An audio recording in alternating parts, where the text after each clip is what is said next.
السلام عليكم، اهلا بكم في قناتي. يا رب تكونوا بخير. النهارده هنعمل مع بعض بقى سندوتشات الحواوشي بطريقه سلسه جدا سهله. وهنعمل بقى كل الحركات بتاعتها، الطحينه والبطاطس والحاجات دي كلها. طبعا انا عاملاه بعيش مش اسكندراني، عاملاه العادي بتاعنا. كمان عاملاه بعيش شامي مش عيش بلدي. التطعيمه بتكون احلى. كمان زي ما احنا شايفين اهو كده، العيش لازق في اللحم بتاعنا. اللحم واصل لحد العيش، ما كشش، ما عملش اي حاجه خالص. بجد بجد الطريقة دي لو عملتوها هيفرق معاكم جدا. الحواوشي بعد كده مش هيبقى بقى فيه مشاكل. واولا مش مزيت كمان زي اللي بتجيب من الشارع ولا اي حاجة، على فكرة معمول على البوتاجاز مش في الفرن. فتابعوا عشان فعلا بجد هيعجبكم جدا. اول حاجة هنعملها ونقول بسم الله، هنجيب نص كيلو لحمة. لو عندنا دهون فهنجيبها حمرا تماما، لو ما عندناش دهون يبقى هنجيبها ملبسة. وهنحط عليها نص كيلو من البصل، وهنحط عليها ربع كيلو لنص كيلو من الفلفل زي ما انتم عايزين. وهنحط كمان عليها معلقة صغيرة من البيكنج باودر. وهنحط 3 معالق كبار من الدقيق. محدش يستغرب تماما. الدقيق ليه؟ الدقيق عشان البصل والفلفل هينزلوا المية بتاعتهم. طبعا انا يعني ضربت الاول البصل في الكبة وبعد كده صفيت المية بتاعته، بس طبعا اكيد مش المية بتاعته مش هتتصفى للاخر، هيبقى لسه فيه شوية مية. وطبعا الفلفل برضه هينزل شوية مية. ايه اللي هيخليش الحاجة معانا تبقى بايشة كده والعيش ماسك نفسه والكلام ده كله؟ هو الدقيق. حطيت طبعا كيس من البهارات بتاعة الحواوشي. صراحة انا بحط 2 على النص كيلو عشان الخضار والحاجات اللي انا حطاها دي كلها. وبحط كمان نص معلقة صغيرة من الفلفل الاسود. امسكهم بقى كلهم، ادخلهم مع بعض واعجنهم مع بعض كويس جدا. عاوزة اقول حاجة، ان لو احنا اللحمة بتاعتنا بنخليها تاخد وشين، ده مبدئيا. الحاجة التانية، ما نقولش احنا جبناها لحمه مفرومه واروح ماسكه البصل والفلفل والحاجات دي كلها وضربهم مع بعض في الكبه.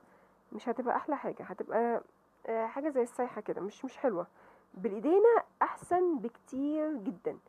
ندخل كل المقادير مع بعضها كده بتاع مثلا هنعجن بتاع حوالي 15 دقايق على ايدينا كده. الموضوع مش صعب جدا ولا مرهق، لان احنا بنعجنش، احنا كل الفكره بندخل كل المقادير مع بعضها تتجانس. فباخد حبه حبه وابتدي ادخلهم علشان ما يبقاش فيها حته متكلكعه ولا اي حاجه كده، ابقى انا ضامنه ان كله اتوزع مع بعضه كويس جدا. انا شغاله بسلاسه تامه اهو زي ما انتم شايفين، ولا متسربعه ولا مسربعه الفيديو ولا اي حاجه خالص. كده كده انا عايزه اوريكم بس في الاخر ان الموضوع ما خدش مني وقت وكله اتجانس مع بعضه. بصوا شايفين، هيبتدي طبعا اللون يتغير، هيبتدي لون اللحمه الاحمر ده هيختفي وسط الحاجه، وهتبقى الدنيا تمام جدا. بيكنج باودر مش هيخلي اللحمه تكش معاكم خالص. بيكنج باودر حطوها دايما في اي حاجه في اللحمه علشان ما تكشش معاكم. الكفته، الحواوشي، البرجر، حطوا فيه البيكنج باودر وما تقلقوش تماما. هو النص كيلو بياخد عليه معلقه صغيره، يعني ممكن تحطوا نص معلقه صغيره لو انتوا حابين برضو قلقانين منها. بصوا بقى شايفين وصلت ازاي؟ بصوا، اللي هو وانا يعني عماله اعجن فيها كده وامسك القطعه الاقيها زي بتعمل زي خيوط. دخلتها بقى التلاجة، سبتها تستريح شويه وعشان ابتدي ان انا اقسمها. طبعا نص حواوشي مع نص بصل مع نص فلفل مع شوية البهارات مع شوية الدقيق والبيكنج باودر، فعدى معانا الكيلو. كده عمل معانا اكتر من كيلو. هجيب بقى العيش بتاعي. انا كنت جايبه عيش شامي صغير كده، طبعا زي ما انتوا عايزين، عايزين تعملوه في عجينه، عايزين تعملوه في عيش بلدي براحتكم جدا. بس هو في العيش الشامي بصراحه عليه تطعيمه ملهاش حل. بعد كده هبتدي اوزع الكوره بتاعتي ادخلها. دي انا كنت عامله الرغيف ده 150 جرام من اللحمه او من العجين بتاعه الحواوشي. هبتدي احطها وابتدي بالنشابه افرد عشان اوزع اللحمه. انا مش عايزه ادخل ايدي عشان العيش ما يتمرمطش مني، لكن انا هبتدي بالنشابه كده او دايسه وضغطه عشان هو يبتدي يتوزع معايا كويس جدا. بصوا بقى شايفين، بصوا اللحم واصل لحد فين. انتوا شفتوا في اول الفيديو ان احنا لما جينا نجيب الرغيف هو اللحم زي ما هو، ما كشش مننا ولا اي حاجه خالص.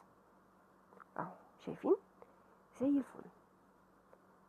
في طاسه بقى سخنه ونروح منزلينه، ياخد الوش ده وياخد الوش ده. نغطي حوالي دقيقة، دقيقة مش اكتر من كده، وهتطلعوه زي الفل مستوي زي ما انتوا شايفين اهو. عايزين تسووه في الفرن، هتدهنوا زيت وتحطوه وتشغلوا الفرن على اعلى درجة حرارة لحد ما ياخد منكم لون ويقرمش. انا ما بحبش بتاع الفرن وقت كتير، يعني زيت كتير، لا هو بصوا طالع اهو في الطاسة وزي الفل جدا ولا اي حاجة خالص. حقيقي لو جربتوا الفكرة بتاعت الحواوشي دي هتعجبكم جدا جدا جدا، ولو عملتوها على البوتاجاز اسرع واسهل كتير. اشوفكم في فيديو تاني.